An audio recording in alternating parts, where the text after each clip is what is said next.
Hi, this is Sean D'Souza, and you're listening to the 3-Month Vacation Podcast. This podcast isn't some magic trick about how to work less. Instead, it's about how to really enjoy the work that you do and to enjoy your vacation time.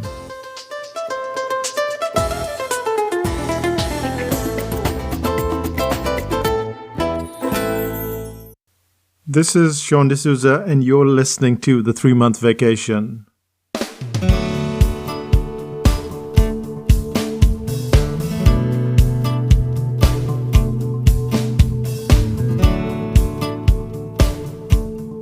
My friend Karen was about to have her first child. As you'd expect, she was a bit apprehensive, but also quite joyful. One of the reasons why she was so excited was the whole process of giving a name to that soon-to-be child. She had half a dozen books on naming the child, and they were all sitting on her coffee table. While we were visiting, we had a little conversation about the naming process, and she went into this lengthy explanation about how she intended to name the child. Of course, I expected the son to have an interesting name. So several months later, when I ran into Karen, I asked her the name of her son. Jack, she said. Jack? I responded almost incredulously. You went through all of those books and all you could find was Jack? Yes, she said. I was going to find a fancy name when I ran into an article, and the article said to go to the doorway and call the name of the kid 20 times in a day, or at least imagine that. And it seemed easy to shout out Jack, then something like Bertrand. And so Jack it was.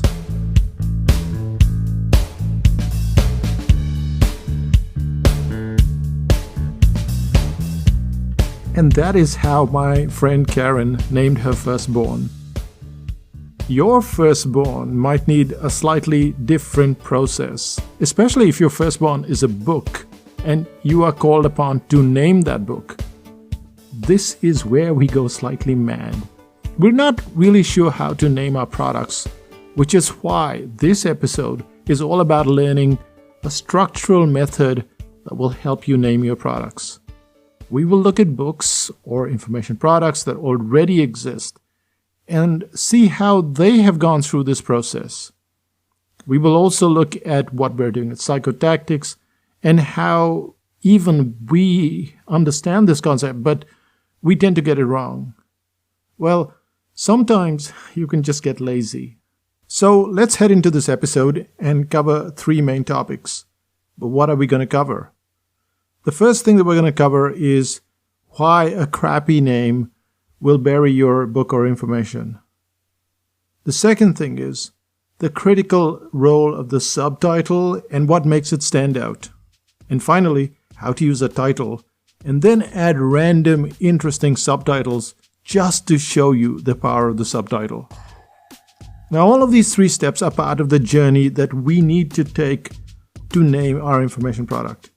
As always, we start at the top, and that takes us to the first topic, which is why a crappy name will bury your information product or your book.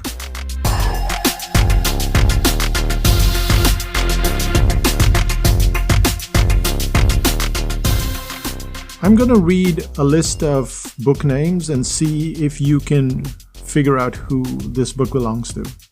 So the author tried repeatedly to come up with a great name, but these were the names that he came up with, despite putting in a great amount of effort. See if you like any of the names. Name 1, The Paths Nobody Knows. Name 2, To Love and Write Well. Name 3, How Different It Was. Name 4, With Due Respect. And name 5, The Eye and the Year. Have you heard of any of these books? Possibly not, because they never made it to the bookshelf. And the author, a certain guy called Ernest Hemingway, died before the book's title was finalized. So what was the name of the book that made it to the shelves? It's called A Movable Feast. A Movable Feast caught the attention of the editors and then the readers, and became a bestseller and has stayed high on the books to read list. But it could have just as easily been dead in the water with a title like With Due Respect or The Eye and the Year.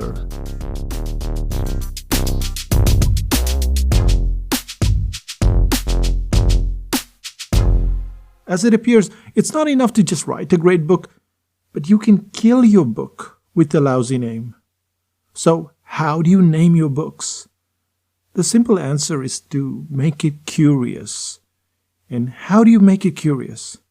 You use both the title and the subtitle to dramatic effect. That's how. But let's not start with the title and take on the subtitle instead. So let's start out with some of the books that you can find on the Psychotactics site itself. The first one is The Brain Audit. The title, The Brain Audit. The subtitle, Why Customers Buy and Why They Don't. So is that title interesting? Of course it's interesting. We're interested with anything to do with the brain, and so in a sea of books, a name like The Brain Audit, it stands out immediately. But that's where the subtitle comes in. Would you know if The Brain Audit was a medical textbook or a book on calisthenics? It would be hard to tell, wouldn't it?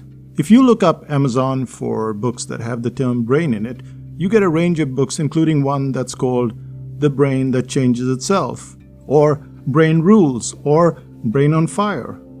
And you can't really tell which one is a business book and which one isn't. And that's why you have a subtitle, and that's where the subtitle comes into play. That subtitle worked. Why Customers Buy and Why They Don't. So let's choose another. The second product that we look at is A Course in Uniqueness.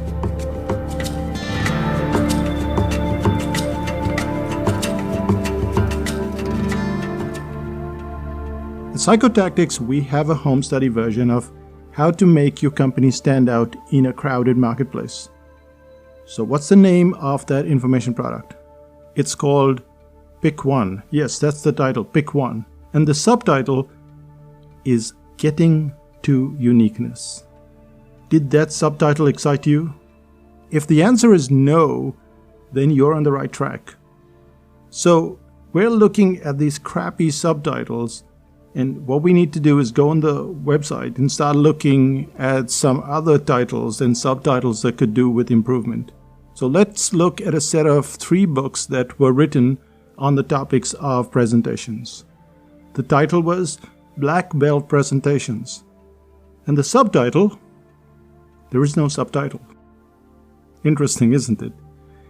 So what we're looking at is a whole bunch of these titles and subtitles, and when you are examining what you need to do, you go to the Psychotactics site, look at all the products there. Don't feel compelled to buy anything, but look at the titles and look at the subtitles and see which ones cause you to go, well, that's interesting. And that's something that I would be interested in. You can quickly tell which of the subtitles work and which don't. You can also tell that without subtitles, or subtitles that haven't been well thought through, they hamper the title itself. They hamper the sales. So just let's stop for a second and see what we've covered. The first thing is that the title does matter, but we must pay attention first to the subtitle. The third thing is that it's easy to get lazy or rushed and forget to put in the subtitle. So this takes us to the second part, which is there a simple way to write a subtitle? You can create a great subtitle every single time. Let's find out how.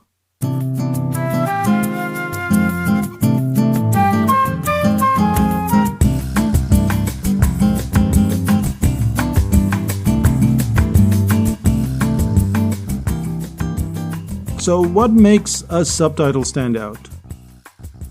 We're clear about one thing. We all put our hearts and souls into creating a title for our books. We all work very hard at creating a title for our products. But the subtitle is the one that draws us in. So how do we go about creating the subtitle? The easiest way is to jump right in and create with a simple formula. Now, there is no one formula, and rightly so, because that will make every subtitle boring. Instead, we'll look at two formulas. The first is the headline type of subtitle, and the second is the problem, solution, and target title. So the way we'll do this is we'll go and we'll pluck a few bestsellers. Let's first look at what they're all about. Then we'll put in a subtitle, and this subtitle will read just like a headline. So the first book that we're looking at is Lean In by Sheryl Sandberg. And she's the Chief Operating Officer of Facebook. What she's doing is urging women to pursue their careers without ambivalence.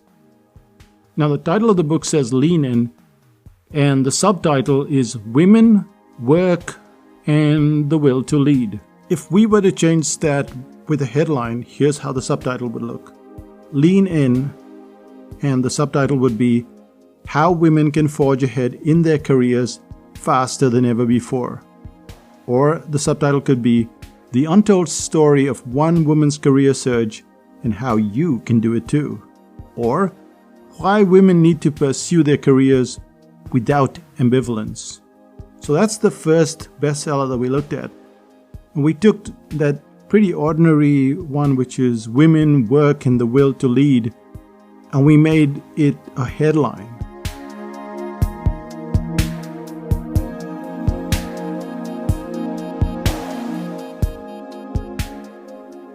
So the second book is called The One Thing by Gary Keller with Jay Papasan. And the subtitle, Narrowing Your Concentration and Becoming More Productive. So the second book has really done the work for us. And that means that they've thought of it as a headline. Let's look at a third book, which is Give and Take by Adam Grant. The third book has this vague subtitle, which is A Wharton's professor's research discloses that success depends on how we interact with others. And what we can do is we can change that. We can have how people's interaction creates a quicker road to success. So what we're really doing here is we're creating these headlines. And we can look at other books, but this is the whole point. The whole point is that when you write a headline, just adding that headline to your subtitle makes that book stand out. It almost doesn't matter what the title happens to be. Well, that's not quite true. The title matters, but the subtitle can be made to do all the grunt work. You can have subtitles with the familiar formula which is found in the Brain Audit. And that second way is the problem and the solution combo. When you string the problem and the solution together, you get some pretty outstanding subtitles for your book. So if we were to take the subtitles of the book that we've just looked at, and we put in the problem and the solution formula, you'd find that they were pretty awesome. So let's give it a crack, shall we?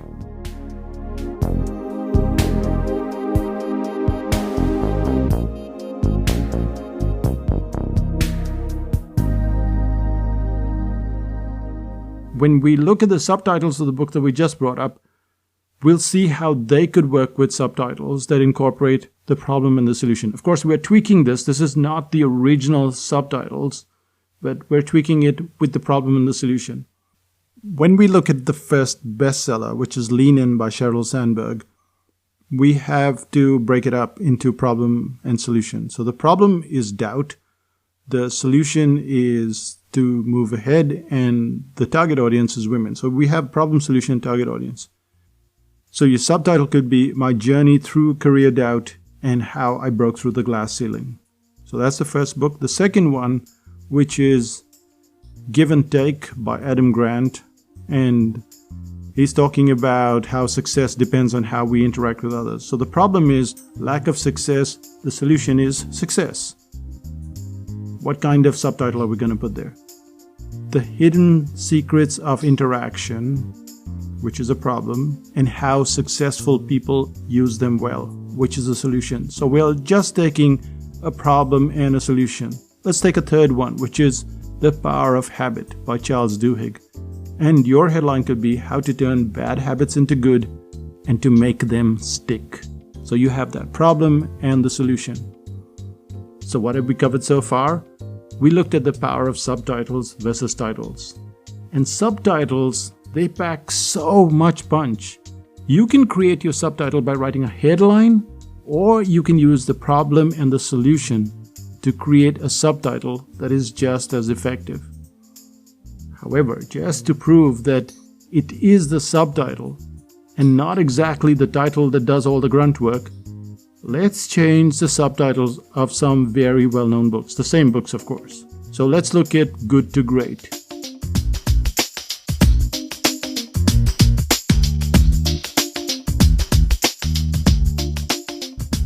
That's your first example, and let's give it some crazy subtitle. So Good to Great, how to turn your potatoes into twice the size overnight. Or Good to Great, the secret to non-boring garden landscaping. Or Good to Great, how Indonesia turns out an endless array of badminton champions. Or Good to Great, the story of Singapore Airlines profitability. We could go on and on and on this way, but it shows you that the title itself is interesting, but it's the subtitle that's getting our attention.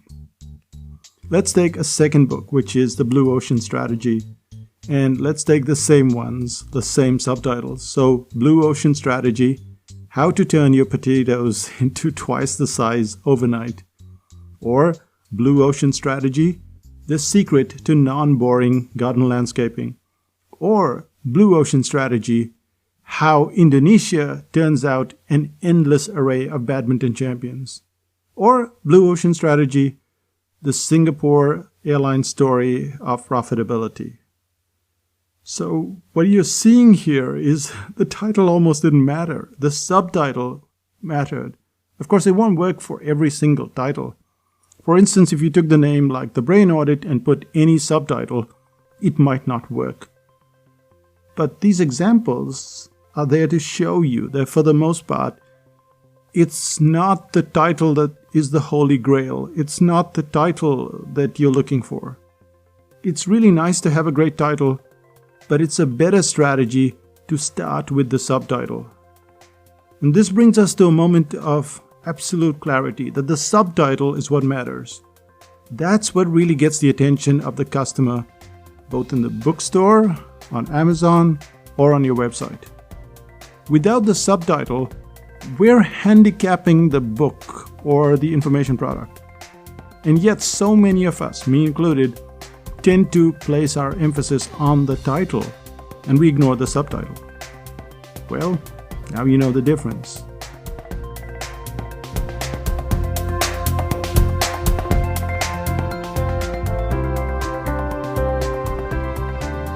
So, is the title of any use after all?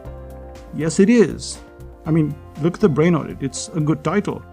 But should you go nuts trying to get a great title? No, you shouldn't. The cartooning course we have is called the Da Vinci course. Is that a great title? No, it's not. But the greatness comes from its invisible subtitle. So what should the subtitle have been if we gave the Da Vinci course its name? It should have read like this: How to go from a non-artist to an amazing cartoonist in 6 months or less. The same applies to our headlines or the article writing course. They don't have titles, and yet they're booked out months in advance. The promise they bring is what draws the audience to the products or the services. And yet you don't want to swap good title names. Not having a great title is, well, not a good idea. Once you get a great title, it's an invaluable asset. So how do you create your titles? It's remarkably simple.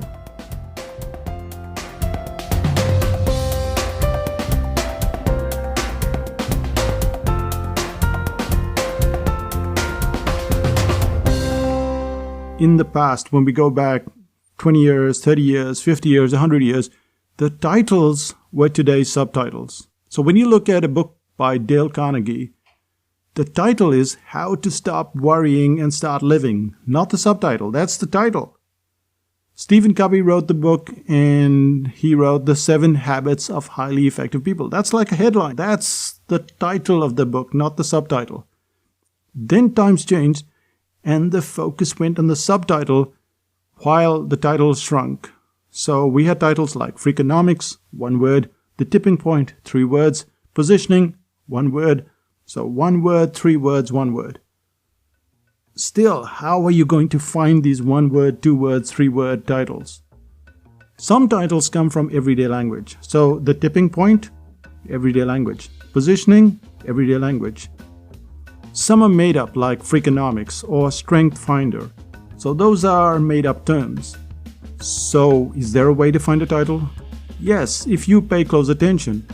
Every sentence has the potential for some unusual term or a word that could become a book title.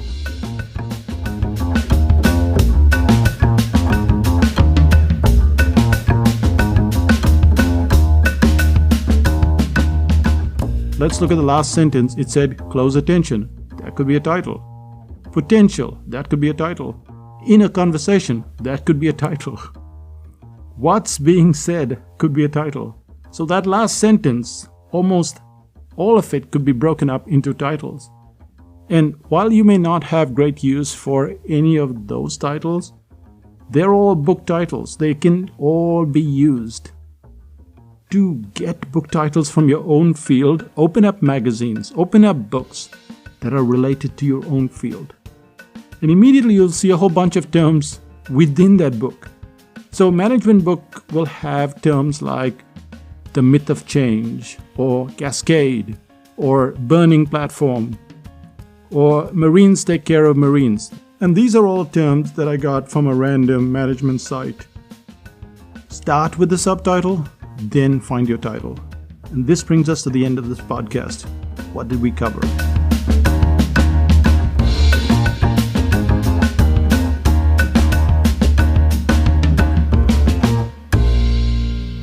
We covered 3 things. The first is why a crappy name will bury your book or information product. So having a title, that's a great idea. We need that. But the second point that we covered was the critical role of the subtitle. What makes it stand out? And what makes it stand out is this taking you from one point to the other. And that's what a headline does every time. It takes you from this point to that point, how to do this, and that's what you get. So you can use a headline for a subtitle, or you can use the problem and the solution, which is why customers buy and why they don't. So there's this contrast, and contrast always makes people stop and pay attention. And the third thing that we covered was how to get titles. So how do you get titles? It's very simple. Open up a book, open up a magazine, open up a website, and then start looking for words, like seriously looking for words, and it'll be there almost on every website, almost in every book, every magazine. That's your title. Put it at the top and you're ready to go. Or you can make up one like The Brain Audit or Freakonomics. So it's your choice, but it's very easy to find a term that's already in a book, already in use, and you can use that as your title.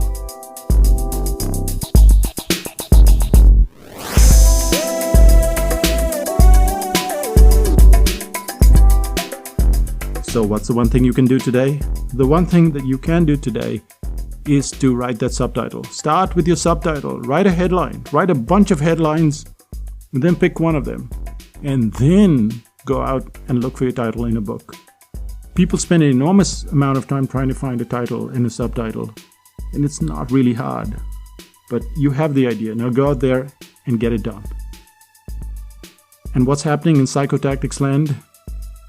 Well, this is the last podcast for the year, and now we go into a bunch of reruns. You're going to get 6 of them, 6 of the most listened to podcasts in the last year, and it's going to start with the next episode. So I'm going to take a break, and I'm going to be off from December the 20th to Jan the 20th. What happens during that time?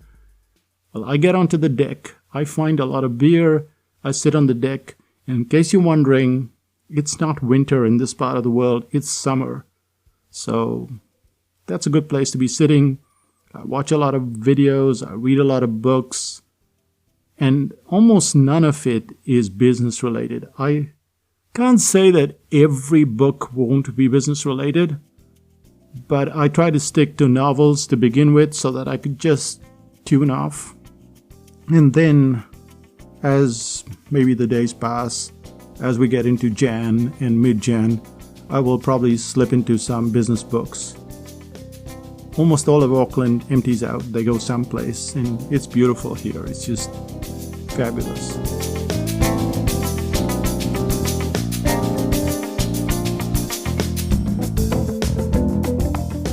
In February, we have the workshop in the South Island. We're going to the South Island, and if you haven't been to New Zealand, it's amazing, but the South Island is something else. If you would like to join us in the South Island, it's psychotactics.com/x2017. The other thing that you want to do is you want to check out the book on chaos planning. I know it seems trite.